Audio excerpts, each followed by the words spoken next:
Berikutnya panduan untuk pembelajaran 5 tema 8 subtema 2. Di sini anak-anak diminta untuk membaca lalu memahami bahwa ternyata setiap daerah punya karakteristik sendiri-sendiri, punya ciri sendiri-sendiri.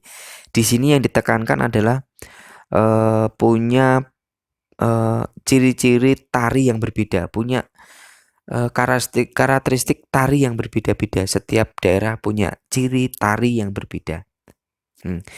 Misalnya ini di Bali.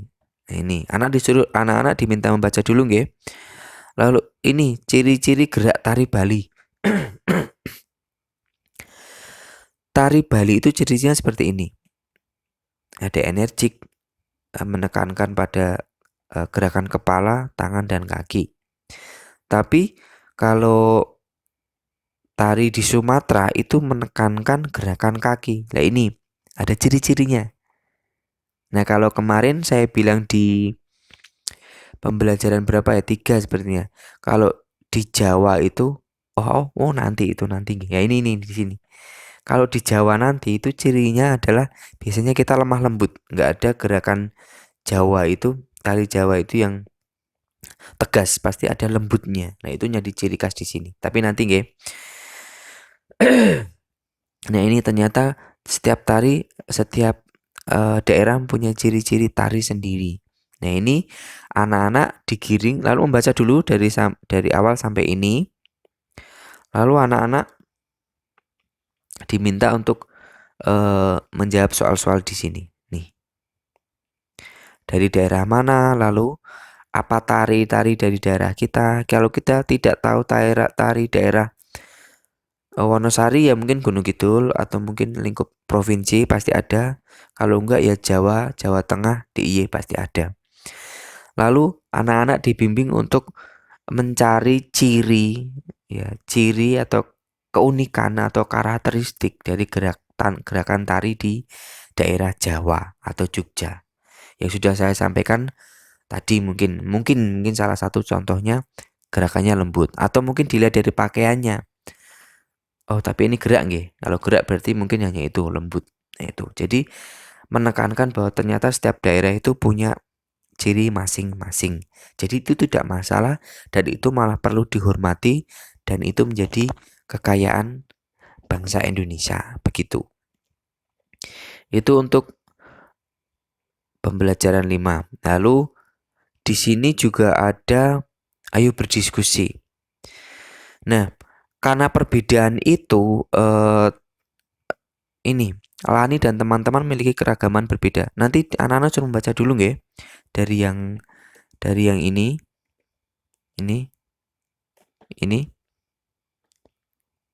Awal tadi sampai ini anak-anak diminta membaca dulu baru kita kasih penjelasan. Lani dan teman-teman memiliki kegemaran berbeda. Ada teman Lani yang gemar menyanyi, ada teman Lani yang gemar menari. Nah, dari perbedaan ini ada juga teman yang memiliki kegemaran lain. Mereka bekerja untuk mengadakan pertunjukan seni bersama. Bagaimana denganmu dan teman-temanmu? Apakah kegemaranmu dan teman-teman sekolahmu? Nah, di sini sudah ada arah untuk menekankan bahwa walaupun kegemarannya berbeda, itu ternyata bisa disatukan, yaitu dengan mengadakan pertunjukan seni bersama, yaitu misalnya ada yang nyanyi, ada yang senang nari, ada yang senang mungkin nanti main musik, itu bisa disatukan dalam pertunjukan seni bersama. Nah ini penekanannya adalah nggak apa-apa berbeda, lalu perbedaan itu kita buat sesuatu yang nilai lebih. Nah itu yang penting, yaitu karakternya di situ, karakter. Lalu ini bisa kalau di sini kan bertanya kepada teman, apa kegemaranmu? Tapi kalau di sini mungkin di rumah saja. Mungkin di rumah ada yang senang nyanyi, nari, adik atau kakak atau simbah atau bapak, ibu atau keponakan atau paman, bibi begitu yang serumah bisa ditanya. Ya, penekanannya adalah untuk menjawab pertanyaan-pertanyaan di sini seperti penekanan tadi ya.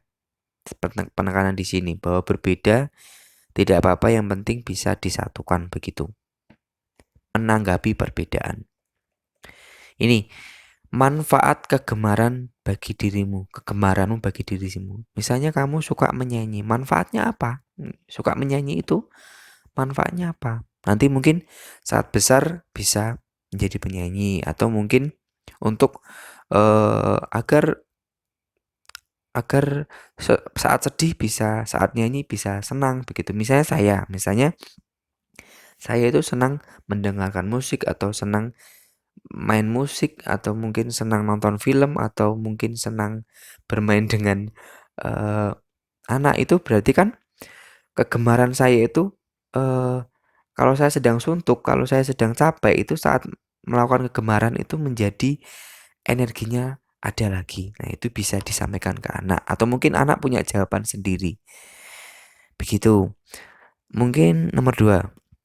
Apakah kegemaran temanmu memberi manfaat untukmu dan lingkungan sekitarmu? Itu arahnya ke bersatu tadi ya.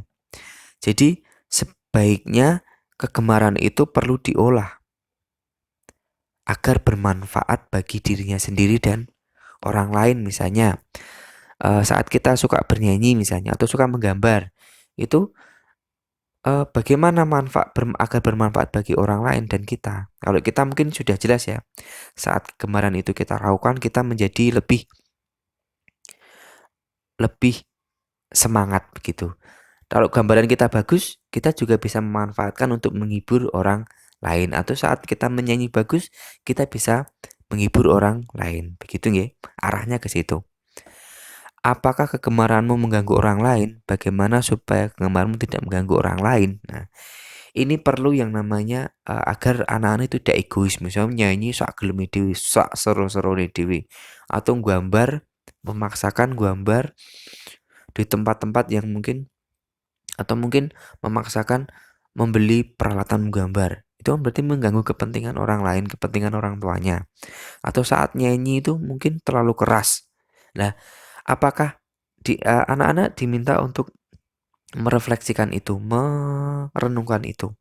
Apakah mengganggu orang lain kegemaranmu itu atau tidak? Kalau tidak berarti itu sudah bagus. Tapi misalnya mereka tidak menyadari bahwa kegemarannya itu, misalnya kegemaran main game terus, itu mengganggu gak untuk orang lain? Misalnya mengganggu belajarnya sendiri gak, atau mengganggu keluarga yang lain gak?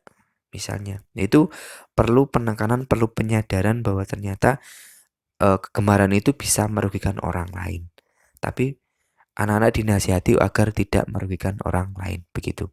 Lalu pertanyaan-pertanyaan itu dijawab di kolom ini. Dijawab di tugas. Okay. Nah, berikutnya ini pengantar saja untuk mengantarkan bahwa ternyata di Papua itu punya cerita rakyat. Nah, ini cerita rakyat.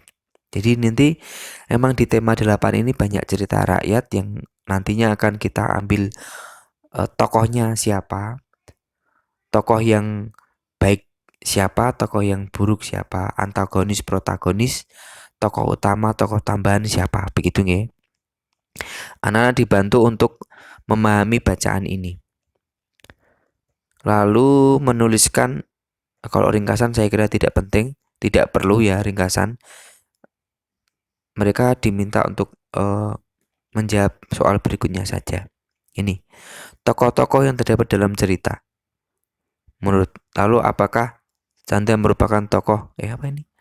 Candara merupakan tokoh utama dalam cerita, tokoh protagonis dan seterusnya. Nah, silakan dikerjakan di sini. Silakan dikerjakan di buku tugas untuk menjawab pertanyaan ini. Jadi untuk materi ini hanya butuh menjawab tokoh-tokohnya saja, tidak perlu meringkas begitu.